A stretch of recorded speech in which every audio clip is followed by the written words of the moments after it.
Y desde luego que para entender este importante tema le agradezco muchísimo la comunicación a mi querida Irene Levy, quien es presidenta de Observater. Es una mujer que conoce perfecto el tema de las telecomunicaciones para que nos ayude a entender exactamente qué implican estas controversias constitucionales en contra de estas normas del IFT. Irene, ¿cómo estás? Buenas tardes. ¿Cómo estás, querida Gaby? Muy buenas tardes, qué gusto hablar contigo.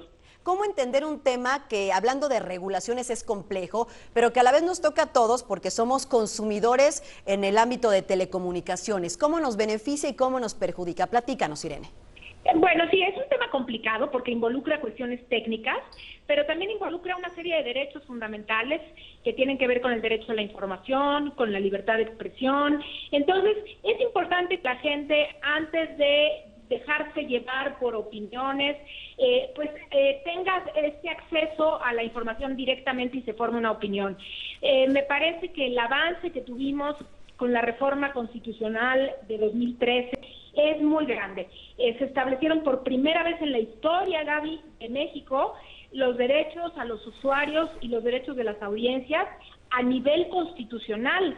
Eso es un avance muy grande en materia de derechos humanos, conforme a lo que siempre hemos tenido o lo que teníamos antes.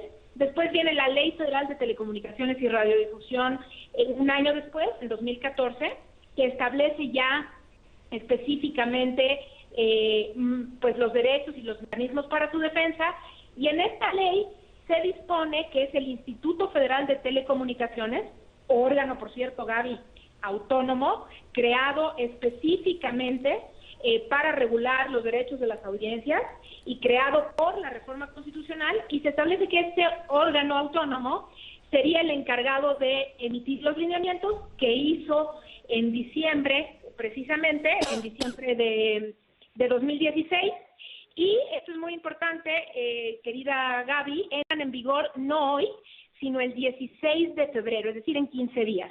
Este es más o menos un panorama que te digo. Sí, efectivamente se establecen derechos y obligaciones fuertes para los concesionarios, pero estos no están en los lineamientos nada más.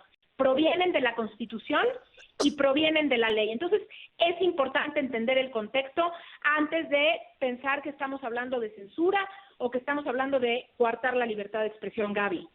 Irene, ¿qué implica todo esto? Vaya, esta controversia constitucional sobre estos lineamientos que ya nos explicas y entendemos muy bien digamos, el contexto. ¿Qué implica justamente para las audiencias en lo que legalmente se resuelve todo esto?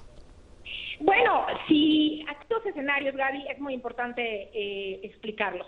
Estas controversias implican que la Corte revise si efectivamente son inconstitucionales o no los lineamientos y la propia Ley Federal de Telecomunicaciones que impugna el presidente de la República. Curioso, porque el presidente de la República fue el que la expidió, la promulgó, y el Senado, que también estuvo involucrado desde luego en la ley y en la reforma constitucional. Pero entonces ahora la Corte, que ya admitió controversias, tendrá que resolver si en efecto hay constitucionalidad o no, y si es el instituto el que tiene la competencia para regular la materia de las audiencias, o si es el presidente de la República, o si es el Congreso de la Unión. Esto puede tardar meses, puede tardar años. No sé si se solicitó la atención prioritaria, que es una figura que se puede solicitar a la Corte para que literalmente se apure para resolver este tema. Y tú mencionaste la suspensión. Esto es muy importante, Gaby.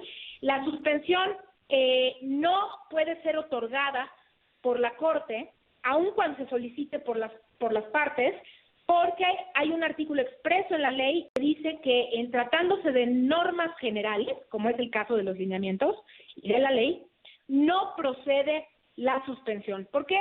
Pues porque sería una forma de vetar ciertas normas para que no entren en vigor, apenas se interpone una controversia y se le da más valor a una norma general por considerar que el daño de que no entre en vigor pues es muy grande.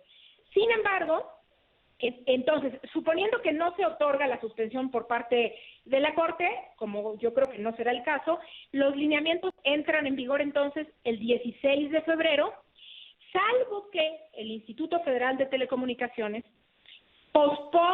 suspenda la entrada en vigor. Hay que recordar que ya también hubo una solicitud por parte de algunos empresarios y algunas instituciones de que se suspenda la entrada en vigor hasta en tanto se resuelven las controversias.